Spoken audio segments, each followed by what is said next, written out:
ಕನಕಪುರ ಕೋಡಿಹಳ್ಳಿಯಲ್ಲಿ 48 ವರ್ಷಗಳ ನಂತರ ಶ್ರೀದೇವಿ ಭೂದೇವಿ ಸಮೇತ ಶ್ರೀ ವೆಂಕಟರಮಣ ಸ್ವಾಮಿಯ ಭವ್ಯ ಮಂದಿರ ನಿರ್ಮಾಣ ಮಾಡಿ ಪುನರ್ ಪ್ರತಿಷ್ಠಾಪನೆಯಾದ ನಂತರ ಬ್ರಹ್ಮರಥೋತ್ಸವವು ಸಾವಿರಾರು ಭಕ್ತರ ಸಮ್ಮುಖದಲ್ಲಿ ವಿಜೃಂಭಣೆಯಿಂದ ನಡೆಯಿತು. 48 ವರ್ಷಗಳ ನಂತರ ನಡೆದ ಬ್ರಹ್ಮರಥೋತ್ಸವದಲ್ಲಿ ಕೋಡಿಹಳ್ಳಿ ವೆಂಕಟರಮಣ ಸ್ವಾಮಿ ಸೇವಾ ಸಮಿತಿ ಅಧ್ಯಕ್ಷರಾದ ರವಿಕುಮಾರ್, ಕಾರ್ಯದರ್ಶಿ ಉಮಾಕಾಂತ್, ಉಪಾಧ್ಯಕ್ಷ ರಘುನಾಥ್, ದೇವಾಲಯದ ಭೂದಾನಿಗಳ ಕುಟುಂಬದ ಸದಸ್ಯರಾದ ರಾಘವೇಂದ್ರಪ್ಪನವರ ಕುಟುಂಬ ವರ್ಗ, ಅಖಿಲ ಭಾರತ ವೀರಶೈವ ಮಹಾಸಭಾದ ತಾಲೂಕು ಅಧ್ಯಕ್ಷರಾದ ಮರಳವಾಡಿ ಉಮಾಶಂಕರ್, ಗ್ರಾಮ ಪಂಚಾಯಿತಿ ಮಾಜಿ ಅಧ್ಯಕ್ಷರಾದ ಅಶೋಕ್, ಪುಟ್ಟಸ್ವಾಮಿಗೌಡ ಸೇರಿದಂತೆ ಹಲವಾರು ಮುಖಂಡರು, ಸಾವಿರಾರು ಭಕ್ತಾದಿಗಳು ಭಾಗವಹಿಸಿದ್ದರು.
ಹೇಳ್ತಾರೆ ನಮ್ಮ ಗುರುಗಳು ನಂದನ್ ಶಾಸ್ತ್ರಿಗಳವರ ಪುತ್ರರು, ನಿವೃತ್ತ ಪ್ರಾಂಶುಪಾಲರು ಶ್ರೀ ಗುರುಮೂರ್ತಿ ಅವರು ಈ ದೇವಸ್ಥಾನದ ಇತಿಹಾಸದ ಬಗ್ಗೆ ಮತ್ತು ಇವತ್ತಿನ ರಥೋತ್ಸವದ ಬಗ್ಗೆ ವಿಶೇಷವಾಗಿ ಅವರು ಭಾಳ ತಿಳ್ಕೊಂಡಿರುವಂಥವ್ರು. ಅವರು ಈ ಕಾರ್ಯಕ್ರಮದ ಬಗ್ಗೆ ಇವತ್ತಿನ ವಿಶೇಷದ ಬಗ್ಗೆ ಮಾತಾಡ್ತಾರೆ. ಹರಿ ಓಂ ಶ್ರೀ ಗುರುಭ್ಯೋ ನಮಃ.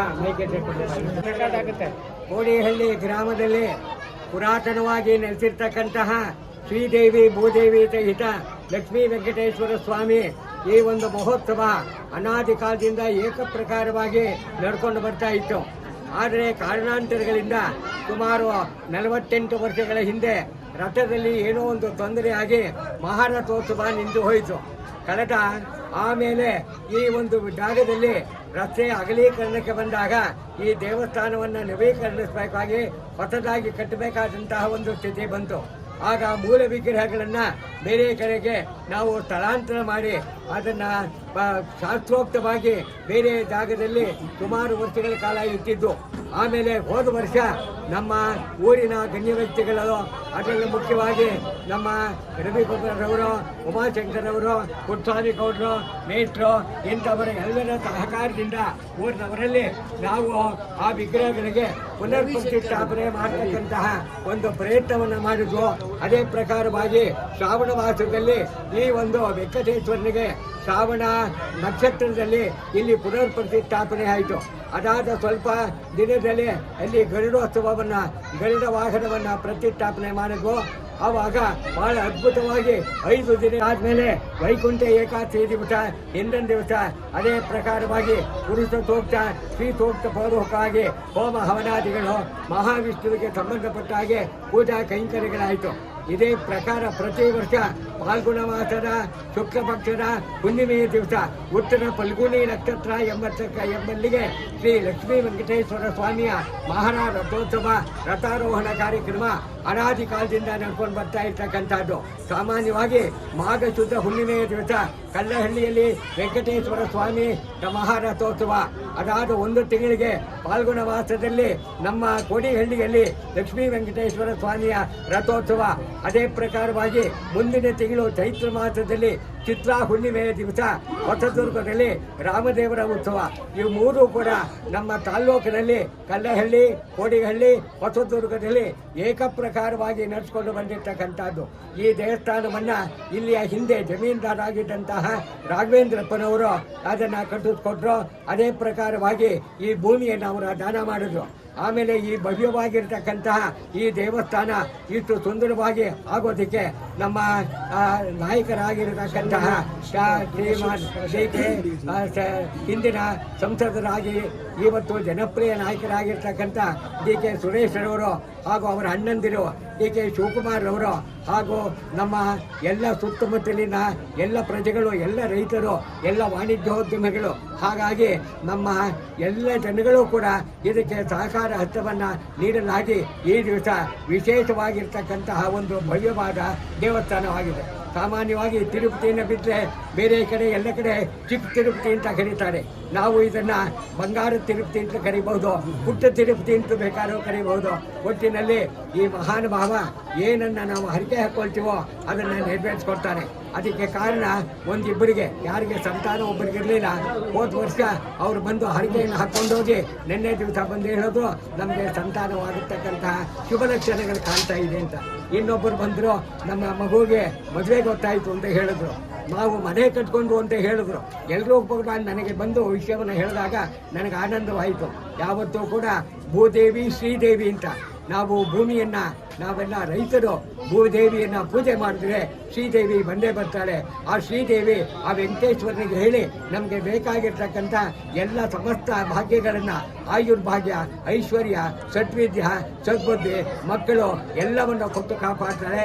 ಆ ಕಾರಣದಿಂದ ಈ ಒಂದು ಉತ್ಸವ ಇನ್ನು ಮುಂದೆ ಪ್ರತಿ ವರ್ಷ ಫಾಲ್ಗುಣ ಮಾಸದಲ್ಲಿ ಕನಿಷ್ಠ 10 ದಿನಗಳ ಕಾಲ ನಡೆಯುವಂತಹದ್ದು ಆಗಲಿ.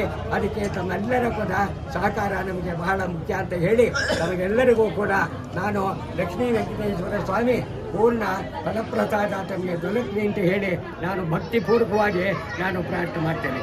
ಸತ್ಯವಾಂ ಸ್ವಸ್ತಿ ಪ್ರಜಾಭ್ಯಾಂ ಪರಿಪಾಲಯಂತಾಂ ನ್ಯಾಯೇನ ಮಾರ್ಗೇಣ ಮಹೀಮಗೀತಾಃ ಗೋಬ್ರಾಹ್ಮಣೇಭ್ಯಃ ಶುಭಮಸ್ತು ನಿತ್ಯಂ ಲೋಕಾಃ ಸಮಸ್ತಾಃ ಸುಖಿನೋ ಭವಂತು ಕಾಲೇ ವರ್ಷತು ಪರ್ಜನ್ಯಃ ಪೃಥಿವೀ ಸಸ್ಯಶಾಲಿನಿ ದೇಶೋऽಯಂ ಶೋಭರಹಿತಃ ಸಜ್ಜನ ಸಂತು ನಿರ್ಭಯಾಃ ಸರ್ವೇಷಾಂ ಶಾಂತಿರ್ಭವತು ಸರ್ವೇಷಾಂ ಸ್ವಸ್ತಿರ್ಭವತು ಸರ್ವೇಷಾಂ ಪೂರ್ಣಂ ಭವತು. ಓಂ ಶಾಂತಿ ಶಾಂತಿ ಶಾಂತಿಗೆ. ಹರಿಃ ಓಂ ತತ್ಸತ್. ಶ್ರೀಕೃಷ್ಣಾರ್ಪಣಮಸ್ತು. ಶ್ರೀಮದ್ರಮಾರಮಣ ಗೋವಿಂದ. ಶ್ರೀ ಲಕ್ಷ್ಮೀ ವೆಂಕಟೇಶ್ವರ ಸ್ವಾಮಿ ಪಾದಕ್ಕೆ ಗೋವಿಂದ. ಶ್ರೀ ಉಮಾಮಹೇಶ್ವರ ಸ್ವಾಮಿ ಕೇ ಜಯ.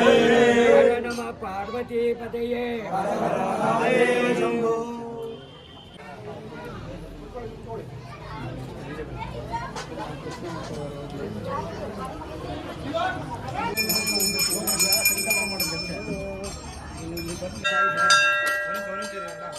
ಈ ದೇವಾಲಯ ಮುಖ್ಯವಾಗಿ 2018ರಲ್ಲಿ ಇದನ್ನು ಗಮನಿಸಾದಂಥ ಕಾರ್ಯಕ್ರಮ ಕೈಗೆತ್ತಿಕೊಂಡ್ವಿ. 2018 ಶುರುವಾದಂಥ ಕಾರ್ಯಕ್ರಮ ಕಾರಣಾಂತರದಿಂದ ಕೊರೋನಾ ಆದಂತ ಹೇಳಿ 20ರಲ್ಲಿ ಸ್ಟಾಪ್ ಆಯಿತು, 21ರಲ್ಲಿ ಸ್ಟಾಪ್ ಆಯಿತು, 22ಕ್ಕೂ ಸ್ಟಾಪ್ ಆಯಿತು. 2022 ಸ್ಟಾಪ್ ಆದಂಥ ನಂತರದಲ್ಲಿ ಲಾಸ್ಟ್ ಇಯರು ಕಾರಣಾಂತರದಿಂದ ನಮ್ಮಲ್ಲಿ ದುಡ್ಡು ಮತ್ತು ಸ್ವಲ್ಪ ನಮಗೆ ನಿರ್ಮಿತಿ ಕೇಂದ್ರದ ಅಮೌಂಟು, ನಮ್ಮ ಸಾಹೇಬರ ಕಡೆಯಿಂದ ಅಮೌಂಟು ಸ್ವಲ್ಪ ತಡೆಯಾಗಿ ನಿಂತಿತ್ತು ಕಾರಣಾಂತರದಿಂದ. ಇದೇ ಇಂದಿನ ಒಂದಿನ ಹುಣ್ಣಿಮೆಯಲ್ಲಿ ಒಂದು ಸಂಕಲ್ಪ ಮಾಡಿದೆ ನಾನು ಭಗವಂತನ ಹತ್ರ. ನಾನು ಇದನ್ನು ಕೈಗೆತ್ಕೊಂಡು 2018 ಇಸ್ವಿನಲ್ಲಿ ಇದನ್ನು ಒಳಗೆ ಏನಾದ್ರು ಮಾಡಿ ಪ್ರತಿಷ್ಠಾಪನೆ ಮಾಡಬೇಕು ಅಂದಾಗ ಈ ಮಂದಿರ ನಿರ್ಮಾಣ ಮಾಡೋಕ್ಕೆ ಮಂದಿರ ನಿರ್ಮಾಣ ಮಾಡಬೇಕು ಅಂದಾಗ ನಮಗೆ ಒಂದು ಸಿಂಪಲಾಗಿ ಮಾಡಬೇಕು, ಒಂದು 12 ಲಕ್ಷದಲ್ಲಿ ಪ್ರಾಜೆಕ್ಟ್ ಮಾಡಬೇಕು ಅಂತ ಕೈಗೆತ್ಕೊಂಡು ನಾನು ರಸ್ತೆ ಅಗಲೀಕರಣ ದುಡ್ಡದಲ್ಲಿ ಮಾತ್ರ ಮಾಡಬೇಕು ಅಂತ ಪ್ರಯತ್ನ ಪಟ್ವಿ. ಆದರೆ ಇದನ್ನು ತಗೊಂಡೋಗಿ ವಿಷಯ ನಮ್ಮ ಸಾಹೇಬರ ಹತ್ರ ಮುಟ್ಟಿಸಿದಾಗ, DK ಶಿವಕುಮಾರ್ ಹತ್ರ ಮುಟ್ಟಿಸಿದಾಗ ಬೇಡ, ಇದು ಕುಮಾರಧನ ಕಾಲದ್ದು ಅಂತ ಹೇಳ್ತಾ ಇದ್ದು, ಇದನ್ನು ಭವ್ಯವಾಗಿ ಕಲ್ಲಲ್ಲೇ ಕಟ್ಟಡ ಕಟ್ಟಬೇಕು ಅಂತೇಳಿ ಅವರೊಂದು ನನಗೆ ಪ್ರೇರಣೆ ಮಾಡಿದ್ರು, ಏನಾದ್ರು ಒಂದು ಇದನ್ನು ಮಾಡಬೇಕು ಅಂತೇಳಿ. ಆಗ ಅದೇ ರೀತಿ ಮಾಡಿದಾಗ ಇದನ್ನು ಪ್ರಾಜೆಕ್ಟ್ ಹಾಕ್ಸ್ಕೊಂಡ್ಬಂದಾಗ 45 ಲಕ್ಷ ರೂಪಾಯಿ ಲೆಕ್ಕ ಬಂತು. ನಮ್ಮ ಹತ್ರ ದುಡ್ಡು ಅಷ್ಟಿರಲಿಲ್ಲ. ಶಿವಕುಮಾರ್ ಸೂರ್ಯನ ಹತ್ರ ಮಾತಾಡಿದಾಗ ಇನ್ನು ಉಳಿಕೆ ದುಡ್ಡು ಬಗ್ಗೆ ಯೋಚನೆ ಮಾಡಬೇಡ, ಕೆಲಸ ಶುರು ಮಾಡ, ನಾನು ಇದು ಕಂಪ್ಲೀಟ್ ಮಾಡಿಸ್ಕೊಡ್ತೀನಿ ಅಂತ ಒಂದು ಆಶ್ವಾಸನೆ ಕೊಟ್ಟರು. ಅದೇ ರೀತಿ ಈ ಕಲ್ಲಿನ ಕಟ್ಟಡ ಪೂರ್ತಿ ನಮ್ಮ ಡೆಮಾಲಿಜ್ ದುಡ್ಡು ಮತ್ತು ಅವರ ಸಹಕಾರದಿಂದ ಮಂದಿರ ನಿರ್ಮಾಣ ಆಯಿತು. ನಿರ್ಮಾಣ ಆಗಿ ಲಾಸ್ಟ್ ಇಯರೆಲ್ಲ ಅರ್ಧಕ್ಕೆ ಬಂದು ನಿಂತಿತ್ತು. ಹೋದ ವರ್ಷ ಬಂದು ಸಂಕಲ್ಪ ಮಾಡಿದೆ, ಪರಮಾತ್ಮ ಯಾವ ದುಡ್ಡು ನಿಂತಿದೋ ನಾವಿಲ್ಲಿ ಸೇವೆ ಮಾಡೋಕ್ಕೆ ಅವಕಾಶ ನಮಗೆ ಶಕ್ತಿ ಕೊಡಪ್ಪ, ಇದನ್ನು ಮುಂದಕ್ಕೆ ನಿಮ್ಮ ಜನಕ್ಕೆ ಲೋಕ ಕಲ್ಯಾಣಕ್ಕೆ ಬಂದು ಸೇರ್ಬೇಕಪ್ಪ, ಆ ಶಕ್ತಿ ಕೊಟ್ಟು ನಾನು ಮುಂದುವರ್ಸ್ಕೊಡೋಕ್ಕೆ ನೀನು ಮಾಡ್ತೀನಿ ಅಂದರೆ ಮುಂದಿನ ವರ್ಷ ಇನ್ನು 6 ತಿಂಗಳಲ್ಲಿ ಮಂದಿರ ನಿರ್ಮಾಣ ಆಗಿದೆ, ಮುಂದಿನ ವರ್ಷ ನೀನು ಜಾತ್ರೆ ಮಾಡ್ತೀನಿ ಅಂತ ಒಂದು ಸಂಕಲ್ಪ ಮಾಡಿದೆ. ಊರೆಲ್ಲ ಒಂದು ಮೆರವಣಿಗೆ ಮಾಡಿದೆ. ಪರಮಾತ್ಮ ಅದೇ ರೀತಿ ನಾನು 7 ಟೈಮ್ಗೆ 6 ತಿಂಗಳ ಒಳಗಡೆ ಮಂದಿರ ನಿರ್ಮಾಣ ಆಯಿತು. ಪುನಃ ಪ್ರತಿಷ್ಠಾಪನೆ ಆಯಿತು. ಅದಾದ ನಂತರ ವೈಕುಂಠ ಏಕಾದಶಿ ಅದ್ದೂರಿಯಾಗಿ ಮಾಡಿದೋ. ಈ ನಾನು ಅಂದ್ಕೊಂಡಂಗೆ ನನಗೆ ಖುಷಿನಲ್ಲಿ ತಡೆಗೆ ಆಗ್ತಲ್ಲ, ಇದೇ ವರ್ಷದಲ್ಲಿ ಇದೇ ತಿಂಗಳಲ್ಲಿ ಜಾತ್ರೆ ಮಾಡಿಸ್ಕೊಂಡಿದ್ದೇನೆ. ಇದೆಲ್ಲ ಭಗವಂತ ಇರ್ತಾರೆ. ಪ್ರತಿ ವರ್ಷ ಫಾಲ್ಗುಣ ಮಾಸದಲ್ಲಿ ಶುದ್ಧ ಹುಣ್ಣಿಮೆಯ ದಿವಸ ಉತ್ತರ ಫಲ್ಗುಣಿ ನಕ್ಷತ್ರ ಎಂಬತಕ್ಕಂತಹ ನಕ್ಷತ್ರದಲ್ಲಿ ಭಗವಂತನ ರಥಾರೋಹಣ ಕಾರ್ಯಕ್ರಮ ಆಗ್ತಕ್ಕಂಥದ್ದು ಅದು ಈ ವರ್ಷ ಆಗಿದೆ. ಈ 10 ದಿವಸಗಳಲ್ಲಿ ಮಾಡಬೇಕಾಗಿರ್ತಕ್ಕಂತಹ ಕಾರ್ಯಕ್ರಮಗಳನ್ನು ನಾವು 4 ದಿವಸದಲ್ಲೇ ಪೂರ್ತಿ ಮಾಡ್ತಿದ್ದೀವಿ. ನಿನ್ನೆ ಬೆಳಿಗ್ಗೆ ಮೊನ್ನೆ ರಾತ್ರಿ ಗಣಪತಿ ಹೋಮ ಪ್ರಾರಂಭದಲ್ಲಿ ಆಯಿತು. ಅದೇ ಪ್ರಕಾರವಾಗಿ ನಿನ್ನೆ ಬೆಳಿಗ್ಗೆ ನಾವು ನಾಂದಿ ನವಗ್ರಹ ಪೂಜೆ, ಆರಾಧನೆ, ಅಂಕುರಾರ್ಪಣೆ, ಧ್ವಜಾರೋಹಣ, ಅದಾದಮೇಲೆ ಮತ್ತೆ ಪೂಜಾ ಹೋಮ ಹವನಾದಿಗಳಾಯಿತು. ಮಧ್ಯಾಹ್ನದಲ್ಲಿ ಭಕ್ತ ಪ್ರಹ್ಲಾದ ಪರಿಪಾಲನೋತ್ಸವ ಅಂತ ಹೇಳಿ, ಅದಾದ ಮೇಲೆ ಗಜೇಂದ್ರ ಮೋಕ್ಷ ಎಂಬತಕ್ಕಂಥದ್ದು, ಆಮೇಲೆ ಹನುಮಂತೋತ್ಸವ ಆಯಿತು. ಅದಾದಮೇಲೆ ಶ್ರೀನಿವಾಸ ಕಲ್ಯಾಣ ಆಯಿತು. ಭೂದೇವಿ ಶ್ರೀದೇವಿಯವರಿಗೆ ಅವರಿಗೆ ಕಲ್ಯಾಣ ಮಹೋತ್ಸವ ವೈಭವವಾಗಿ ಮಾಸೋತ್ಸವ, ಪಕ್ಷೋತ್ಸವ, ಸಂವತ್ಸರೋತ್ಸವ ಅಂತ ಹೇಳ್ತಾರೆ. ಆ ಭಗವಂತನಿಗೆ ಪ್ರತಿ ದಿವಸವೂ ಕೂಡ ಕಲ್ಯಾಣವೇ. ಕಲ್ಯಾಣ ಅಂದರೆ ಶುಭ ಅಂತ ಅರ್ಥ. ಶಿವ ಅಂತಂದರೆ ಶುಭ ಅಂತ. ಸತ್ಯಂ ಶಿವಂ ಸುಂದರಂ ಅಂತ ಕರೆಯುವಂಥದ್ದು. ಅದಕ್ಕೆಲ್ಲ ಕೂಡ ಈ ಮಹಾತ್ಮ ಕಾರಣ. ಶಿವ ಮತ್ತು ಹರಿಗೆ ಭೇದ ಇಲ್ಲ, ಹರಿಹರ ಭೇದ ಇಲ್ಲ. ಶಿವಸ್ಥ ಹೃದಯಂ ವಿಷ್ಣು, ವಿಷ್ಣುಸ್ಥ ಹೃದಯಂ ಶಿವ. ಶಿವನ ಹೃದಯ ಯಾವುದು ಅಂದರೆ ವಿಷ್ಣು, ವಿಷ್ಣುವಿನ ಹೃದಯ ಯಾವುದು ಅಂದರೆ ಶಿವ. ಆ ಹರಿಹರಿ ಇಬ್ಬರು ಸೇರಿದ್ರೆ ಎಲ್ಲವೂ ಕೂಡ ನಡೆಯುತ್ತೆ ಅನ್ನೋದಕ್ಕೆ ಇದೇ ಒಂದು ಕಾರಣ ಇದೆ. ಆ ಕಾರಣದಿಂದ ಅದ್ಭುತವಾಗಿದೆ. ಆ ಭಗವಂತ ಮಹಾವಿಷ್ಣು ಸ್ವರೂಪಿ ಮಹೇಶ್ವರ ಎಲ್ಲರಿಗೂ ಕೂಡ ಆಯುರ, ಆರೋಗ್ಯ, ಐಶ್ವರ್ಯ ದಿಗಿಲನ್ನು ಕೊಟ್ಟು ಅವನ ಸೇವೆಯನ್ನು ಮಾಡೋದಕ್ಕೆ ದನಕನಕ ವಸ್ತುಗಳನ್ನು ಎಲ್ಲ ರೀತಿಯಲ್ಲೂ ಕೊಡ್ತಾನೆ. ದನ ಬರೀ ದುಡ್ಡೇ ಅಲ್ಲ, ಧನ ಸಂಪತ್ತು, ಧಾನ್ಯ ಸಂಪತ್ತು, ಐಶ್ವರ್ಯ ಸಂಪತ್ತು, ಸತ್ಸಂತಾನ ಇದೆಲ್ಲ ಕೂಡ ಬೇಕು. ಇಷ್ಟು ಜನ ಊಟ ಮಾಡ್ತಾರೆ, ಅದಕ್ಕೆ ಬೇಕಾಗಿರ್ತಕ್ಕಂಥ ಧಾನ್ಯ ಬೇಕಲ್ವೇ? ಅಕ್ಕಿ ಕೊಡಬಹುದು, ಬೇಳೆ ಕೊಡಬಹುದು, ಬೆಲ್ಲ ಕೊಡಬಹುದು, ತೆಂಗಿನಕಾಯಿ ಕೊಡಬಹುದು. ಅವರವರ ಶಕ್ತಿ ಏನಿದೆಯೋ ಅದೆಲ್ಲ ಭಗವಂತನಿಗೆ ಸೇರ್ತಕ್ಕಂಥದ್ದು. ಆ ಒಂದು ವಿಷಯದಲ್ಲಿ ಎಲ್ಲ ಅದ್ಭುತವಾಗಿದೆ. ಭಗವಂತ ಎಲ್ಲರೂ ಚೆನ್ನಾಗಿಟ್ಟಿರಲಿ, ಮಳೆ ಬೆಳೆ ಆಗ್ತಾ ಇರಲಿ, ನಿಮ್ಮ ಮಕ್ಕಳಿಗೆ ಕಾಲಕ್ಕೆ ಮದುವೆ ಆಗ್ತಾ ಇರಲಿ, ಅದರ ಜೊತೆಗೆ ನಿಮ್ಮ ಮಕ್ಕಳಿಗೆ ಅವರವರ ಓದಿಗೆ ಸರಿಯಾಗಿ ತಕ್ಕಂತೆ ಕೆಲಸ ಕಾರ್ಯಗಳು ಸಿಕ್ಕಲಿ, ಅವರು ಸೋಂಬೇರಿಗಳಾಗದೆ ಸದಾಕಾಲ ಕ್ರಿಯಾಶಕ್ತಿಗಳಾಗಿರಲಿ, ಸ್ವಂತ ಉದ್ಯಮ ಮಾಡಿ 10 ಜನಕ್ಕೆ ಕೆಲಸ ಕೊಡುವಂತಹ ಒಂದು ಶಕ್ತಿ ಅವರಿಗೆ ಬರಲಿ. ನಾವು ಕೆಲಸ ಹುಡುಕೊಂಡು ಹೋಗಿಂತ ಕೆಲಸ ಕೊಡ್ತಕ್ಕಂತಹ ಶಕ್ತಿ ಆ ಭಗವಂತ ಎಲ್ರಿಗೂ ಕೊಡಲಿ. ನಮ್ಮ ಗ್ರಾಮದಲ್ಲಿ ಕೋಡಿಹಳ್ಳಿ ಹೋಬಳಿ, ಕೋಡಿಹಳ್ಳಿ ಸ್ವಂತ ಈ ಊರಿನಲ್ಲಿ ಎಲ್ಲರೂ ವಿದ್ಯಾವಂತರಾಗಲಿ, ಎಲ್ಲರೂ ಶಕ್ತಿವಂತರಾಗಲಿ, ಆರ್ಥಿಕವಾಗಿ ಸಾಮಾಜಿಕವಾಗಿ ಅಂತ ಹೇಳಿ ನಾವು ಪ್ರಾರ್ಥನೆಯನ್ನು ಮಾಡ್ತಾ ಈ ಒಂದು ಸೇವೆಯನ್ನು ಮಾಡೋದಕ್ಕೆ ನಮ್ಮ ಹಿರಿಯಕರು ಮಾಡಿದ ಒಂದು ಸತ್ಕಾರ್ಯದಿಂದ ನನಗೆ ಈ ವಯಸ್ಸಿನಲ್ಲಿ ಇಲ್ಲಿ ಒಂದು ಸೇವೆ ಮಾಡುವ ಒಂದು ಅವಕಾಶ ಸಿಕ್ಕಿದೆ. ಬಂದಿದ್ದೀವಿ, ಮಾಡಿದ್ದೀವಿ. ನಾವು ಕರ್ಕೊಂಡು ಬಂದಿರ್ತಕ್ಕಂಥವರು ಕೂಡ ಭಗವಂತನ ಸೇವೆಯನ್ನು ಅಚ್ಚುಕಟ್ಟಾಗಿ ಮಾಡ್ತಾ ಇದ್ದಾರೆ. ಯಾವುದೇ ವಿಧವಾದಂಥದ್ದು ಎಲ್ರಿಗೂ ಒಳ್ಳೆಯದಾಗಲಿ. ಇನ್ನು ಪ್ರಸಾದ ಸ್ವೀಕರಿಸಿ. ಎಲ್ರಿಗೂ ನಮಸ್ತೆ. ಸುಮಾರು 48 ವರ್ಷಗಳ ಹಿಂದೆ ನಿಂತು ಹೋದಂಥ ಲಕ್ಷ್ಮೀ ವೆಂಕಟೇಶ್ವರ ಸ್ವಾಮಿ ಬ್ರಹ್ಮರಥೋತ್ಸವ ಇವತ್ತು ಇಲ್ಲಿ ಭಾಳ ವಿಜೃಂಭಣೆಯಿಂದ ನೆರವೇರಿದೆ. ಇಲ್ಲಿ ರವಿಯವರು ಭಾಳ ಶ್ರಮಪಟ್ಟು ಈ ದೇವಸ್ಥಾನ ಮತ್ತು ಇಲ್ಲಿ ಕಾರ್ಯಕ್ರಮ ನಡೆಯೋದಕ್ಕೆ ಭಾಳ ಶ್ರಮಪಟ್ಟಿದ್ದಾರೆ. ನನ್ನ ಹತ್ರ ಬಂದರು, ಬ್ರಹ್ಮರಥೋತ್ಸವ ಮಾಡಬೇಕು, ಬೆಳ್ಳಿ ರಥ ಹೇಳ್ಬಿಟ್ಟಿದ್ದೀನಿ, ರಥದ ಮೇಲೆ ದೇವರನ್ನ ಕೂರಿಸಿ ರಥೋತ್ಸವ ಮಾಡಬೇಕು ಅಂತ ಹೇಳಿದಂಥ ಸಂದರ್ಭದಲ್ಲಿ ನಮ್ಮ ಹೋಬಳಿಯ ಬಿಳಿಕಲ್ ರಂಗನಾಥ ಸ್ವಾಮಿ ಜಾತ್ರೆ ಒಂದು ಬ್ರಹ್ಮರಥೋತ್ಸವದ ರಥ ಒಂದು ನಿರ್ಮಾಣ ಹಾಗೆ ಇತ್ತು. ಮೂಲ 1978ನೇ ಇಸ್ವಿನಲ್ಲಿ ಆಗಿದ್ದು. ಈ ವರ್ಷ ಆ ಒಂದು ಜಾತ್ರೆಯಲ್ಲಿ ಹೊಸ ರಥೋತ್ಸವ ನಿರ್ಮಾಣ ಆದ್ದರಿಂದ ರಥೋತ್ಸವವನ್ನು ಇಲ್ಲಿಗೆ ತಗೊಬಂದು ಇವತ್ತು ಭಾಳ ವೈಭವಯುತವಾಗಿ ಮತ್ತು ಭಕ್ತಿಪೂರ್ವಕವಾಗಿ ಆಚರಣೆ ಆಗಿದೆ. ಇದಕ್ಕೆ ಮೂಲ ಕಾರಣಕರ್ತರಾದಂಥ ಕೋಣಾಲ್ ದೊಡ್ಡಿಯ ಬಾಜಿರಾವ್ ಸಿಂಧ್ಯಾ ವಂಶಸ್ಥರು, ಅವರು ಬಿಳಿಕಲ್ ರಂಗನಾಥ ಸ್ವಾಮಿಯ ಪೂರ್ವಿಕರು ಭಾಳ ವರ್ಷಗಳಿಂದ ಅಲ್ಲಿ ಬ್ರಹ್ಮರಥೋತ್ಸವವನ್ನು ಆಚರಣೆ ಮಾಡ್ಕೊಂಡು ಬರ್ತಾಯಿದ್ರು. ಅವರು ಕೂಡ ಉಚಿತವಾಗಿ ಭಾಳ ಖುಷಿಯಿಂದ ಊರಿನ ಎಲ್ಲ ಗ್ರಾಮಸ್ಥರು ಕೂಡ ಸೇರಿ ಎಲ್ಲ ಸಾಮಾನುಗಳಿಗೆ ಮತ್ತು ರಂಗನಾಥ ಸ್ವಾಮಿಗೆ ಪೂಜೆಯನ್ನು ಸಲ್ಲಿಸಿ ಎಲ್ಲ ಕೂಡ ನಮ್ಮ ವಾಹನಕ್ಕೆ ಎಲ್ಲ ಸಾಮಾನುಗಳನ್ನು ತೆಗೆದು ಇಟ್ಟು ಭಾಳ ಪ್ರೀತಿಯಿಂದ ಅಲ್ಲಿಗೆ ಕಳಿಸ್ಕೊಟ್ರು. ಅವರೇ ಕೂಡ ಕೋಣಾಲ್ ದೊಡ್ಡಿಯ ಭಕ್ತರೇ ಇವತ್ತು ಕೂಡ ರಥದ ನಿರ್ಮಾಣಕ್ಕೆ ಜೋಡಣೆ ಮಾಡೋದಕ್ಕೆ ನಿನ್ನೆಯಿಂದ 3 ದಿವಸದಿಂದ ಬಂದು ಈ ಕಾರ್ಯದಲ್ಲಿ ಪಾಲ್ಗೊಂಡು ಇವತ್ತು ಕೂಡ ಎಲ್ಲರೂ ಕೂಡ ಪಾಲ್ಗೊಂಡಿದ್ದರು. ಅವ್ರಿಗೆ ಮೊದಲನೇದಾಗಿ ಕೃತಜ್ಞತೆಯನ್ನು ಸಲ್ಲಿಸ್ತೇನೆ.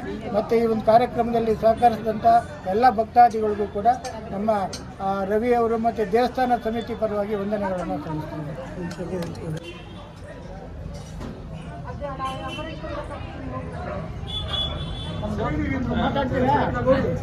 ನಡೀತಾ ಇತ್ತು, ಈಗ ಹೆಂಗೆ ನಡೀತು? ಇಲ್ಲಿ ನಾವು ಸಣ್ಣ ಮಕ್ಕಳಲ್ಲಿ ತಮ್ಮ ಹೆಸರು? 5 ದಿನ KL ಪುಟ್ಸ್ವಾಮಿಗೌಡ ಅಂತ 5 ದಿನ 6 ದಿನ ನಡೀತಾ ಇತ್ತು ನಮ್ಮ ಜಾತ್ರೆ. ಅದೇ ರೀತಿ ಈಗ ಮುಂದಕ್ಕೂ ವರ್ಷಕ್ಕೂ 5 ದಿನ 8 ದಿನ ನಡ್ಕೊಂಡು ಹೋಗಲಿ ಅಂತ ಹೇಳಿ ಇದನ್ನು ಶುರು ಮಾಡಿದವರು ನಮ್ಮ ರವಿಶಂಕರ್ ಇನ್ನೂ ಮುಖ್ಯ ಎಲ್ಲರೂ ಸಹಾಯ ಮಾಡಿದ್ದಾರೆ. ಅವ್ರಿಗೆಲ್ಲ ದೇವರು ಒಳ್ಳೇದು ಮಾಡಲಿ. ಗೋವಿಂದ.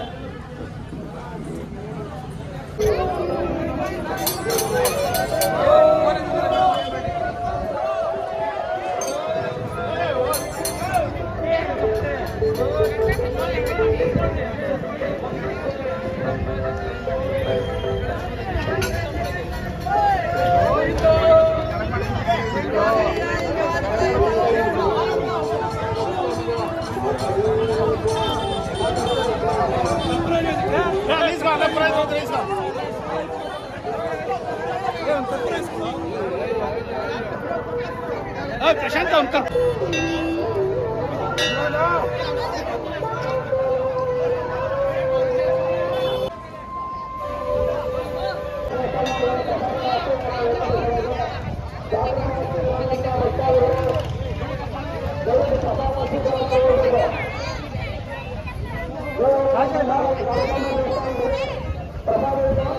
Gracias.